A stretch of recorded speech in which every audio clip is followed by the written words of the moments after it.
SJC-10417, Commonwealth versus Rutkowski. Judge Span? May I Grant? please the court? Wait till we Yes. start the clock. I was hoping I could beat it. You may yet. I'll assume the court's familiar with the facts, and I'll go right to the argument. This is the defendant, Starlene Rutkowski's combined appeal from her conviction for first-degree murder and from her denial of her new trial motion. Initially, I proposed to address the issue of the proper content of instruction to a jury concerning the effect of mental impairment on a charge of murder by extreme atrocity or cruelty. That argument will combine two issues. The first is the refusal of the trial judge to give the defendant's requested instruction on that issue. The second is the erroneous instruction, we believe, that the trial judge actually gave. I'll then argue that the court should exercise its authority per 278-33E to find the verdict against the weight of the evidence and to order a new trial. The other issues will be submitted on the brief. Okay, before you get to that last part, let's assume you're right. Let's assume that the instruction was an error, and let's assume that it was not harmless. Why don't we give the prosecution the option to keep the second degree, or if they want first degree, have a new trial? Why would you get merely the vacating of the conviction as opposed to dropping it to second? Because the only thing at issue is the extreme atrocity or cruelty. If we're limited to the question of the erroneous instruction itself, that instruction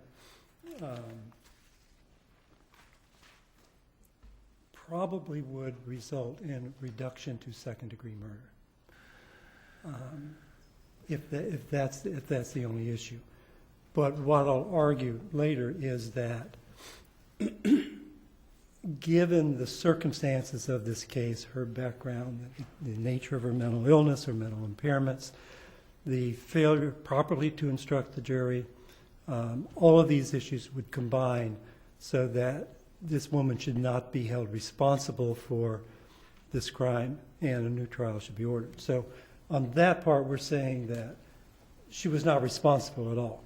If we're limited simply to the erroneous jury instruction, then I would agree with you, Honor, that a reduction to second degree probably would be appropriate, although we would prefer a new trial.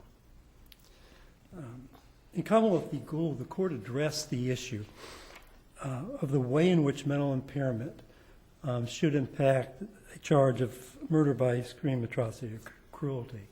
Now, consistent with its holding earlier in the case, that mental impairment could reduce deliberately premeditated murder to second degree.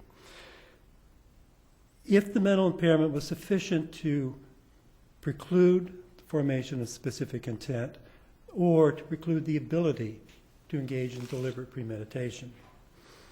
Likewise, then, the court held that mental impairment could reduce extreme atrocity or cruelty to second degree murder.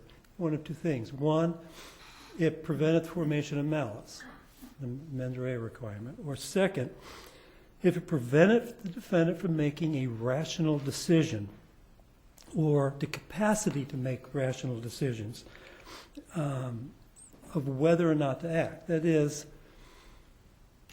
the defendant may be responsible for having acted, but not responsible for the way in which she acted. And that's the distinction that Gould was making.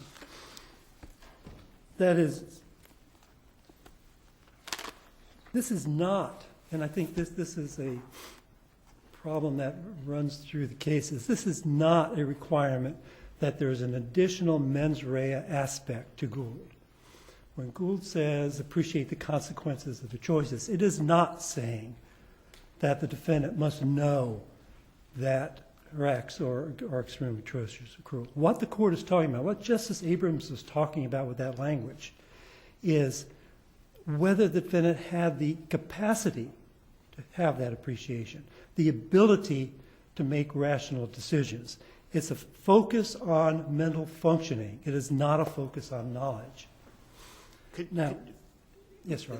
The medical examiner testimony and the other forensic testimony, were they able to establish how many times she ran over her husband with the car? Just twice? I think the issue was she hit him, the window cracked, and she backed up, and Andre Stebbin was the witness who was there, said she backed over him with one wheel. So that seems to be the best evidence. Okay. And I apologize for my runny nose and bad voice, but I have Kleenexes over here. so it's a question, as Justice Abrams makes clear, it's a question of the defendant's responsibility, of her moral responsibility for the way in which she acted. That's why Justice Abrams says repeatedly, this is a question, a global question of whether this individual with this diseased mind can be morally responsible for having acted in this way. So again, we're not arguing, and Gould doesn't argue, that there's an additional mens rea requirement. It is a focus on mental functioning, the ability or the capacity to engage in rational decision-making. That is the focus. Now, the defendant has, thank you. The defendant has a right to have the jury instructed on her theory of defense. That follows from the Sixth Amendment right to present a complete defense. In order for the jury fully to consider mental impairment, they have to be instructed on it. Now, the cases are rather clear that it's reversible error to refuse to give a defense requested instruction on the theory of the case where three things occur. One, it's correct as a statement of law. Second, it's not incorporated into the charges given. And third, it either precludes the defendant's ability effectively to present the case, or it's integral to an important point of the case. Are you arguing that it was error to not give the defense instruction, or that it was error to not give the prosecution instruction, which came from our model instructions? I think it was error to give the model instruction, and we're arguing, and I'll address that. But he didn't. I'm sorry, Ron. The problem is he didn't. I know. I think it would be, but what You our think it argument would have been error to have given the model instructions? Is that what you're saying? as it was set out here, if the model instruction, if he would have given the model instruction mental impairment, which includes the instruction of the way mental impairment affects. Yeah. That's what the prosecution Yeah. offered, right? We're just clarifying. I think we Yes. misunderstood. It would have been okay if the full instruction as offered by the prosecution had been given, which includes the other paragraphs That's below right. the, And that's essentially what the defendant requested as well. with some, The defense also had a supplemental instruction, which I think more clearly addressed specifically extreme atrocity or cruelty. That was a correct instruction. The other instruction that the defendant also requested of mental impairment was full instruction. That also was a correct instruction. The court didn't give either. What the court said was, quote, the defendant's version I'm not giving, all right? Enough of that. And then it went on. Now, in my brief, I argued, and defense counsel, trial counsel in his affidavit believed the court was addressing the supplemental instruction. The Commonwealth argues that from their reading, it was addressing the defense request for mental impairment, which was the full model. Either way, it doesn't matter. They're both correct. Either one or the other should have been given. The refusal to give either was reversible error because the court's instruction did not incorporate either of those instructions. And clearly it precluded the ability of the defendant to present a complete defense, because in order for the jury to appreciate and to apply the law, it must be instructed as to the law. In order to understand and apply Gould to the question of the defendant's responsibility for the way in which she acted, they must be instructed on that. They were not. That is, the trial judge limited the instruction to the mens rea aspect solely. So the failure to instruct as requested by the defense. Not verbatim, it doesn't have to be verbatim, but the principles of Gould need to be given. Those were not given.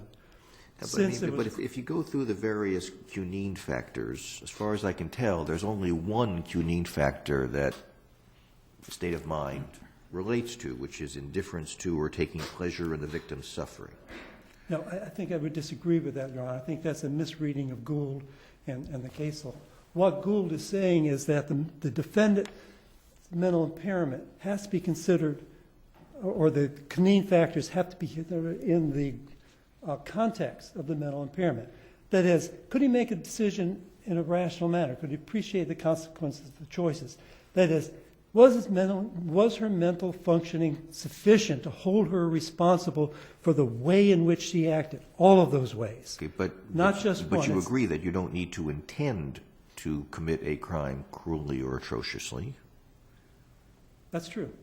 It seems like you're getting seems like you're interpreting Gould even though Gould expressly says, no, that's not what we're saying. It seems that that's implicitly what you're Gould saying. says you have to consider mental impairment on the manner and means of inflicting death. That's Gould.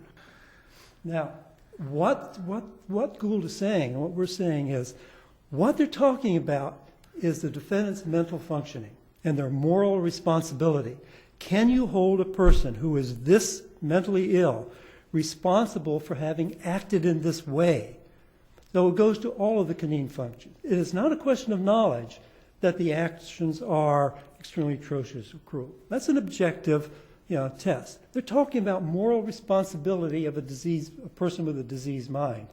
Can you hold that kind of person responsible for having acted in this way? That's Gould. That's why it applies to all of the Cunene factors. So this was reversible error. But let me back you up just for 1 second. Okay, so that's the moral question.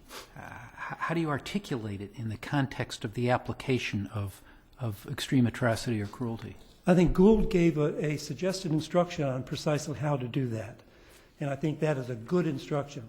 While it doesn't have to be given verbatim, as some courts have said, giving it verbatim is a good idea because it captures completely what Justice Abrams was trying to express and what she again expressed in her concurring opinion in Cunene. The question is, if a person is so mentally impaired that they don't have the capacity or the ability to engage in rational decision-making, can you hold them responsible for the decision to act in this way? That's what we're talking about. It is not knowledge. It is not mens rea. It's a question of the moral responsibility of an individual who has so mentally impaired they're really not responsible for having acted this way. So how does the Commonwealth prove that the person is morally responsible? Proving that the mental impairment is not sufficient to have precluded their ability to engage in rational decision-making. The same way they would prove responsibility. This is a question of, could be a question, should be a question of expert testimony. Here there was a lot of expert testimony given through a psychiatrist and a neuropsychologist as to this woman's limitations, severe, long-standing limitations. This woman simply was not responsible for her actions. But the Commonwealth could have had expert testimony come in to rebut that. They didn't. I think in Guliana, the court says you can infer from that they just couldn't find an expert to support their position.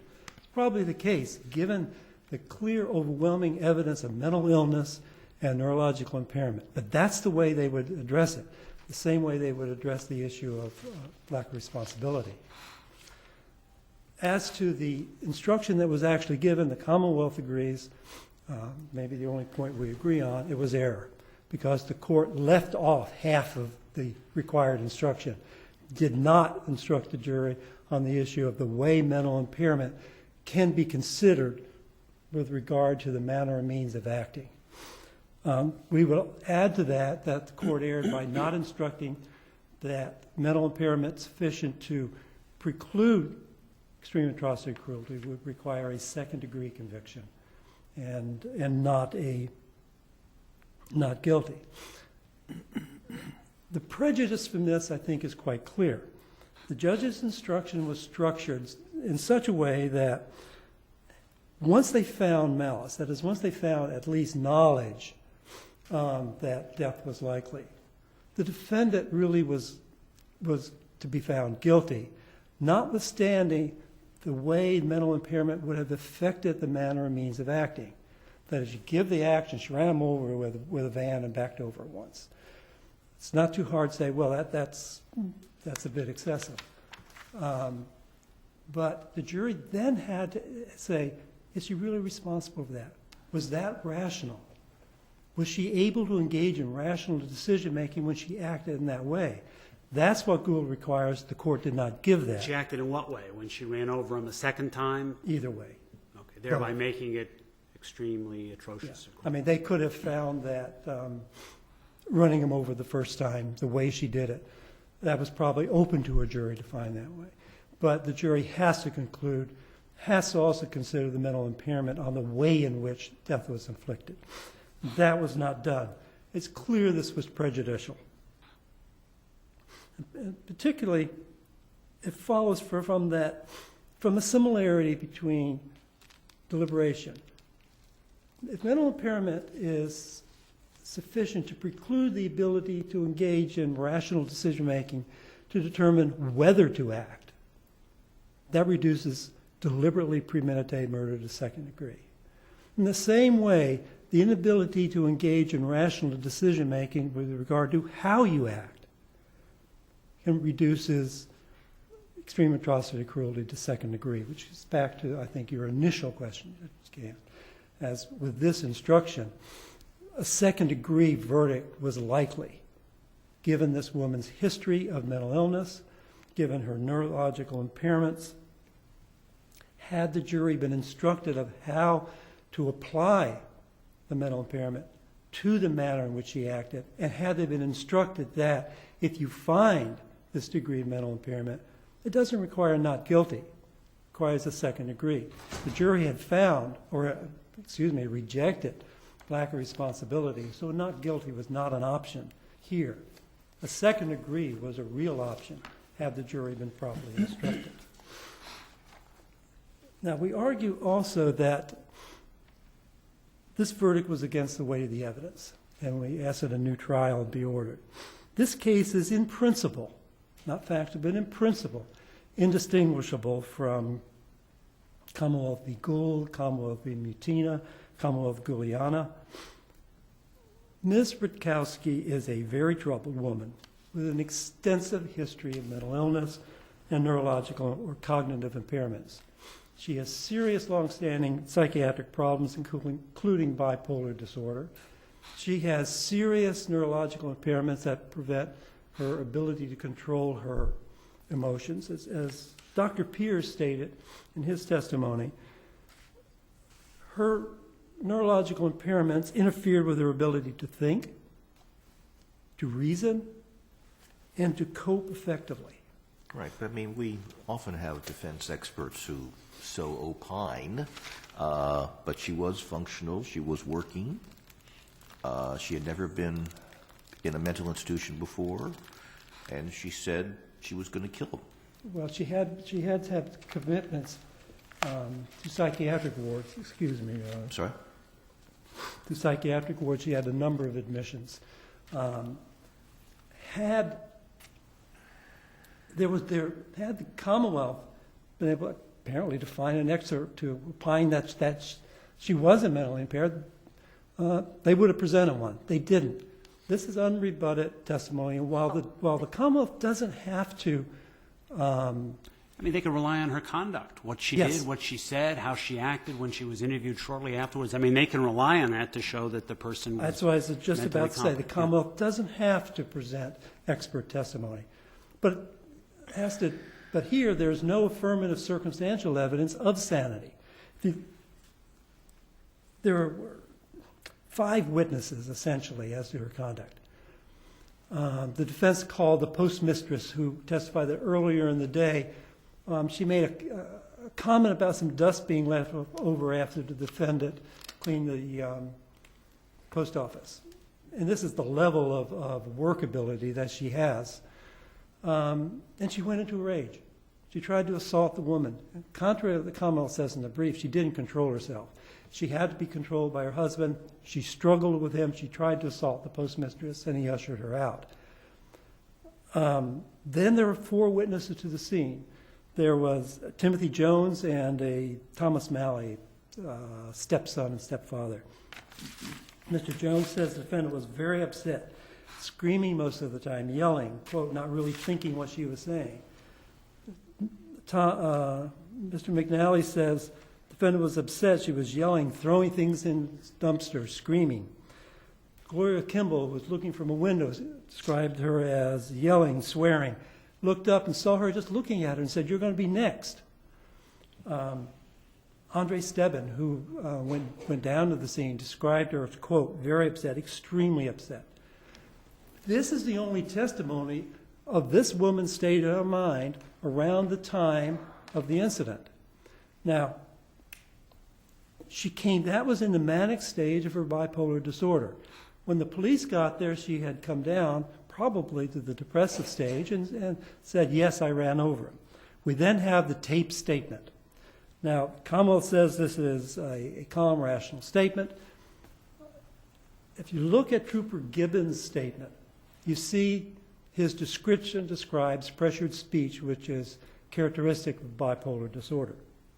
Dr. Rosemarin listened to that statement, and he testified, quote, it confirmed the defendant had sequencing difficulties, was quite disorganized, and quite ill. That was the nature of that statement. It's not a calm, rational statement. Ms. Rutkowski's actions are indicative of insanity. Now, the nature of bipolar, and this goes, I guess, to Justice Corey's question about she did some work, she could shop, she could do some other things. But the nature of bipolar disorder is consistent with periods of non-mania, of calm periods. Same with neurological problems. It's not required that she be some kind of blithering idiot all the time in order to be mentally ill, as apparently the Commonwealth argued at trial. The defendant could shop. She could do some minimal kinds of work. She could fish. She could do some minimal planning. However, that's not necessarily sanity, because periods of calm amidst periods of mania is not evidence of sanity. And that's what we have here. We have just some intermittent periods where this woman was barely functional, but somewhat functional. And we have these clear periods of mania. Thank you. You have to wrap it up, Mr. Graham. Finish your sentence. I'm sorry. In a society where we impose criminal responsibility only on those who are morally culpable, it is clear, I think, that the only principled decision is this woman should not be held fully responsible for her actions. Thank you. Thank you.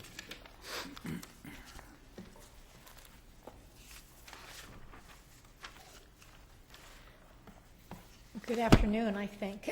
May it please the court, I'm Marcia Still Julian. morning. Is it still morning? Well, then good morning.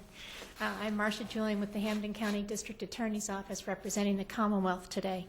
Mr. Graham and I agree that the judge should have given at least what the Commonwealth requested by way of the model instruction in this case.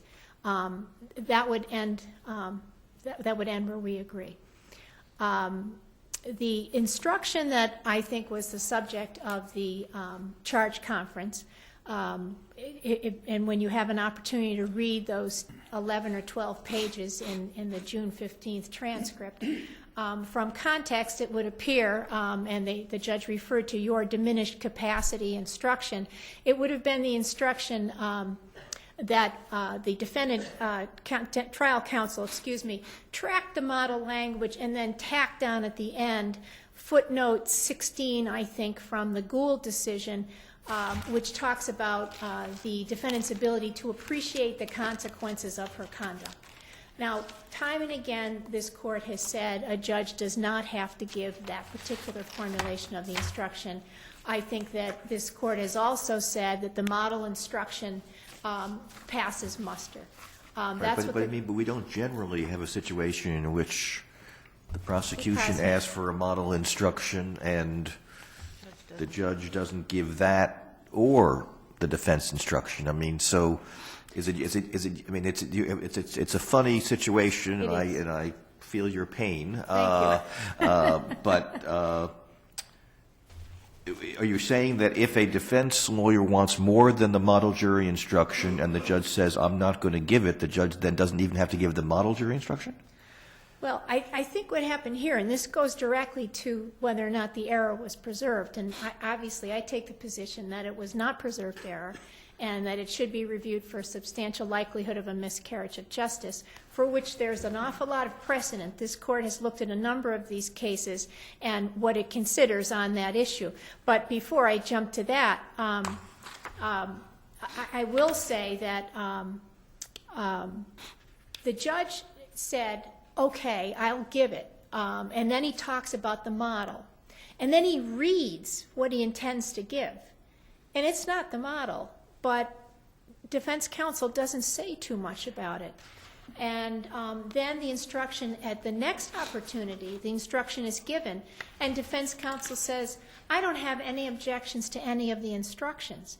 Then the jury comes back with a question, and the judge gives the instruction again, which incidentally is prefaced by the statement, the effects of mental impairment on state of mind. So the last instruction, this is the last instruction they hear. Again, the defense counsel is silent. So I would take the position that it is unpreserved error, despite the fact that there was a written request which didn't make its way onto the docket, but I think I went to great pains in my brief to explain that, and I won't waste time doing that again. What do we do with Commonwealth versus White, which says that in general, where a party brings to the judge's attention a specific written request for instruction, and the judge denies the request and gives an instruction that's not consistent with the defense instruction, we consider the issue preserved and don't require an objection a second time after the instructions are given. I mean, Mr. Graham essentially is saying when the judge says to defense counsel, forget the precise words, but he essentially said, I'm not going to give your instruction. Isn't that enough under White? Well, White says that's the rule, but then White also says it was unpreserved here. Well, yes, but that's because the judge said he was going to give it. And the judge In said, white. And the judge said he was going to give this instruction that he read to them here. Defense counsel doesn't say anything about that. That would have been his opportunity to say something. I don't know. I read this portion. Maybe it's a little ambiguous, but it seems to me they were very strong. Prosecutor said, this is what we're giving. Defense counsel said, this is what we're giving. The court says, I'm not. Defendant's version, I'm not giving. And then the rest of the discussion it's not about what version. It's actually about something the judge calls the other effects in the land. And that's whether, and then you go on and you realize they're talking about whether intoxication, all that stuff. He's not giving that stuff, right? I mean, isn't that what they're talking about? I'm not sure. I don't, it's I'm very. not sure. But it's very unclear, the rest of it. Right. But the clear part is that version I'm not giving. So you're thinking that the judge made a mistake in not giving it? I thought the judge was pretty clear. This is confusing. We don't want all this other stuff. We're just giving the top part. Well, I think defense counsel had an obligation, once the judge read the version that he was going to give, to say, no, that's not what I asked for. That's not the model instruction. And the prosecution had an obligation when there's clear error to bring it to the attention of the judge. But in this case, we're talking about. Well, certainly, Your Honor, if the defense counsel is satisfied with the instruction, I don't think it's incumbent then upon the prosecution to interfere with this trial strategy if that's the case. Correct, if at that that were the point, you case. don't know how things are going to turn out. But whether or not I suppose it's preserved or unpreserved, and I wanted to make it clear why I believed it was unpreserved, the question then becomes, under precedent of this court, whether or not the instruction is given in the circumstances of this case, whether or not it was sufficient. And I would refer the court to the Murphy case, the Raymond case, and the Smith case in particular, where this, and I'm sure I'm going to mispronounce it, Sears or Sires, S-I-R-E-S formulation Basically, this is what the judge gave. But those cases talk about directing the jury's attention to the effects of mental impairment on the defendant's state of mind. And the judge twice said this to the jury. And I'm not suggesting that he was correct in doing this, but I'm suggesting that this is a factor that the court should consider in determining whether or not there was error that should lead to a particular consequence in this case. And in those cases, either the jury was properly was told to consider mental impairment on malice, but wasn't told to consider it on deliberate premeditation, extreme atrocity, or vice versa. And this court said that as long as the distinction is made that that mental impairment should be considered on the defendant's state of mind, and the instructions otherwise make it clear that the what distinguishes first-degree murder from second-degree murder is in the first case, it's deliberate premeditation, extreme atrocity, or cruelty, whereas at second degree, those elements are unnecessary. Then the instruction, when considered in light of the nature of the evidence of extreme atrocity or cruelty, it makes a difference. And in this case, we would take the position, and have taken the position, that there was significant evidence that this was an extremely cruel or atrocious killing. And not to digress from that point, but I'm reminded of something that Mr. Graham mentioned, and it was his urging the court to interpret Gould differently than it has interpreted Gould to this point. And I would suggest that what the court has done in the past and what the Commonwealth has to rely on is that in these circumstances that the court does look at it. And in the Oliveira case, in a footnote, I think it was Justice Cordy who observed that generally the Cunin factors are objective, and that maybe mental impairment as it relates to the factors might have an impact on whether or not the defendant took pleasure in or was indifferent to the defendant's suffering. I would suggest that the evidence here supports the majority of the Cunin factors, which I can't rattle off right now, but I've cited them in my brief, whether the manner used and so on and so forth, and the instrumentality. There was testimony from the medical examiner about the extensive nature of this man's injuries, the fact that he didn't die right away. The EMT testified about his bones grating when he moved him and his femur protruding from his leg. The defendant herself says, he just stood there and looked at me as I'm driving towards him, and of course she admitted she deliberately struck him because she was fed up. And I also think the question comes into play. The jury was free to accept or reject the expert testimony. The defense presumes that there was overwhelming evidence of insanity in this case, when in fact the Commonwealth introduced the defendant's audio recorded statement, and the jury had the opportunity to listen to her statement.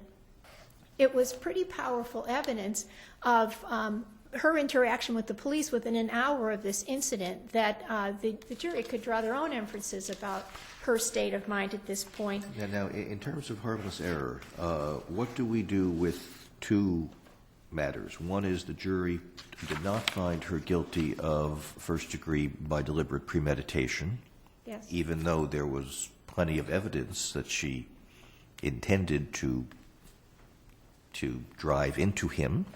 Right. And what do we do with, and I was not aware of that there were apparently questions from the jury specifically asking about mental impairment? No, they actually,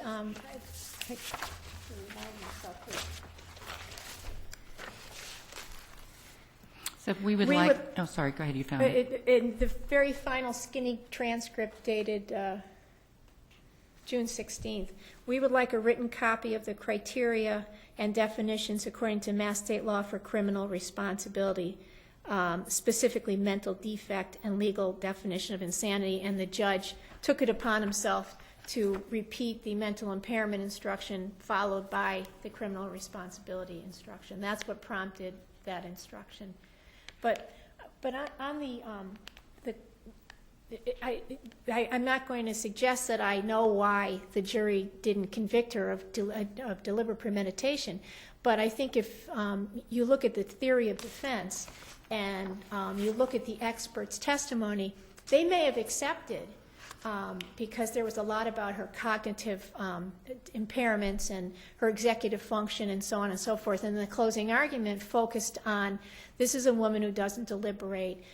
They may have accepted that, but they may have also believed that she was culpable for first-degree murder and killing with malice and under the extraordinarily cruel and atrocious circumstances. May have been a compromise. Or they could have found that her intent was not to kill, but simply to commit grievous bodily harm.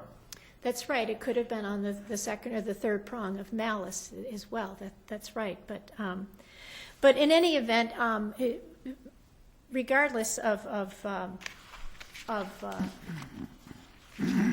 kind of lost my train of thought, excuse me, but I think that those are the ways that the court has traditionally looked at the failure to give the proper instruction in these circumstances. And of course, I suppose the outcome will depend upon whether or not the court is persuaded that the error was preserved or not. But that brings me to the point of the 33E review and the defense's argument that this is a case that clearly calls for the action that he has requested. And he suggests that there is simply no evidence of her sanity. And pretty much what I've already stated is that the Commonwealth did put on evidence that the jury could infer. They could reject the expert's testimony. The expert was subjected to a very rigorous cross-examination, and I won't get into it or belabor it, but for example, he testified she was a poor historian, and then he relied on all of her own reports and her medical records in terms of whether or not, she was raped at the age of 8 and so on and so forth. So, I mean, piece by piece by piece, and I would urge the court to look closely at that cross-examination. The jury could arrive at their own decision with regard to the circumstances surrounding the crime, the circumstances of the statement, and so forth in terms of there being sufficient evidence. So I would suggest that there is sufficient evidence, and if the court is inclined to grant 33E review, that a reduction of the verdict to second-degree murder would be the most appropriate way to approach this. And I would also suggest that the Kaida case, excuse me, this court concluded that it's not in a position to sit as a second jury and to find someone not guilty by reason of insanity. So I would certainly bring that to the court's attention, that it would not be appropriate under 33E to do so. If Justice Gantz's initial question to Mr. Graham, if not because of 33E, but because of the instruction, Yes. What do you think of the choice that he proffered, that is, second degree or a new trial? Does that seem appropriate if it is? I think, and I'm sorry I'm at a loss for the particular case name I'm thinking of, but in fact there were several that said second is more appropriate, where there was evidence to support the verdict, and I think clearly there is evidence to support the verdict in this case. And in the event that the court finds that the instruction warrants, the instructional error warrants a remedy, that would be the appropriate remedy in this case. If the court has no further questions, I would rest on my brief. Okay, thank you. Thank you. All rise.